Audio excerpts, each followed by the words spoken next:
Got a little bragging there a little bit. If one were awakened under a normal circumstance, one would certainly appreciate everything an early dawn of Cambodia had to offer in the countryside.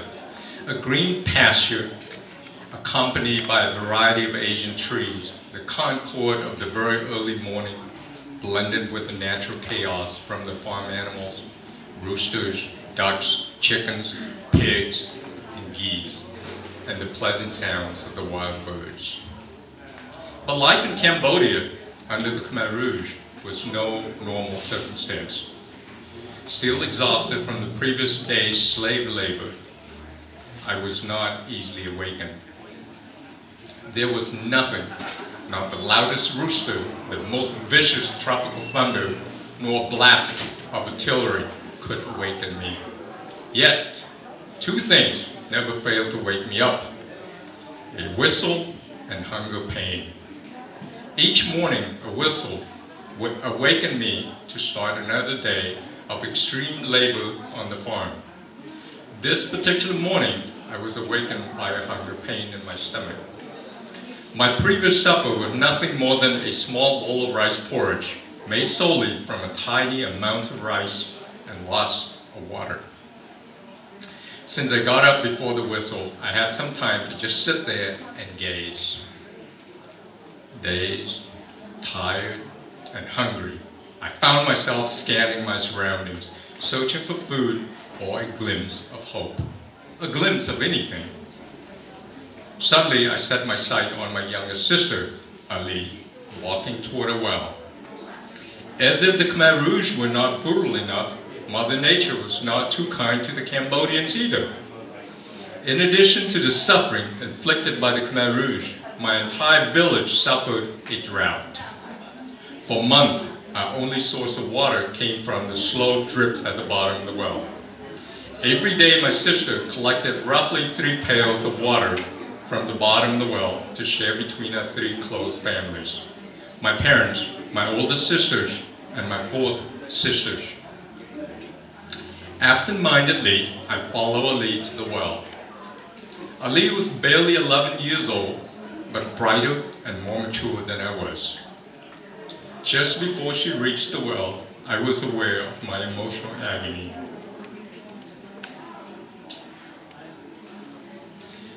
A pity for my sister. I noticed her bare legs, from knees down, dry, cracked, stained, and barefoot. Her entire body was covered only by an old ragged sarong, rolled at the waist, leaving the top of her body naked. From behind, through her exposed, dry, rough skin, I could see her vertebrae and the backside of her ribcage. If I were not so weak from hard labor and malnutrition, I could have picked her frail body up with one hand. Her dirty hair could not look more beautiful that morning. With one pail in each hand, she turned and forced a tired, heartbreaking smile my way. Ali and I gave each other short smiles in silence.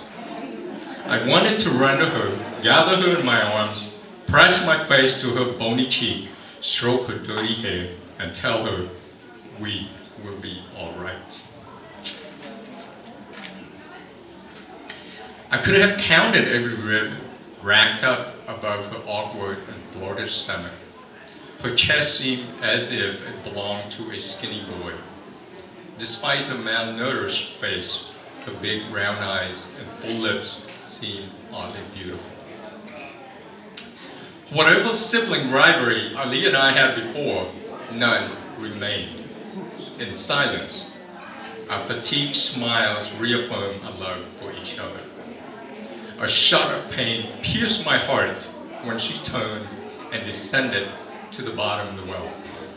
Standing on the rim of the well, looking down, I saw Ali crouching at the bottom with 6 other kids and 2 older women. The well was at least 20 feet deep and was dry, except about 6 inches from the bottom. I could not help but wonder, what if the well collapsed?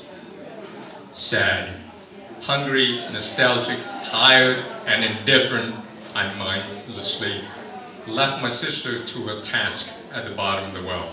I walked back to my family's straw hut and then awaited the whistle to start another day in the killing fields. Thank you.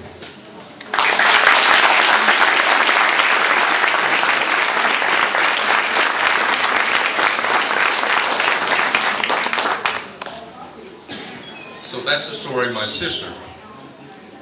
Here's a summary of my book.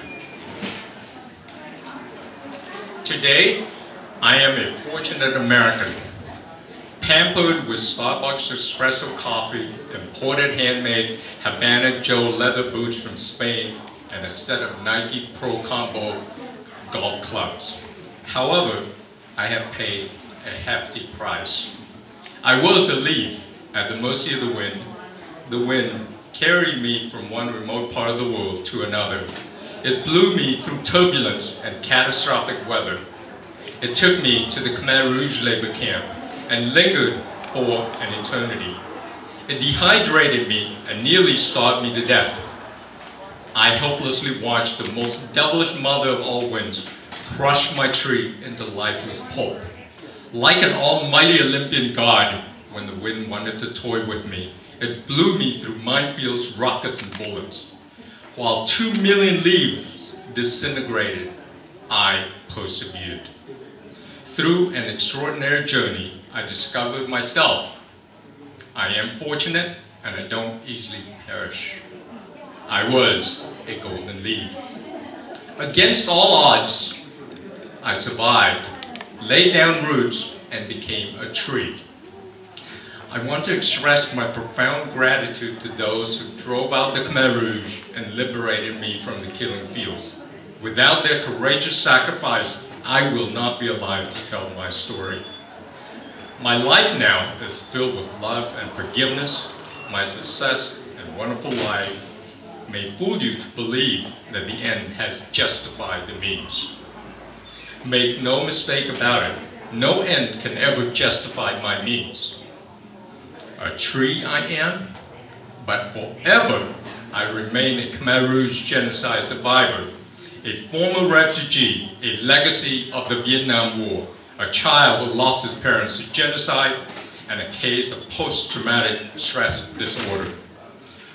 Although my difficult journey has led me to a wonderful life, which includes a wonderful wife and 2 very adorable children, I would not wish it on anyone, including my worst enemy. The suffering and hardship that came with it was profoundly sadistic, and no one should ever endure it. Not even the most resilient golden leaf. Thank you.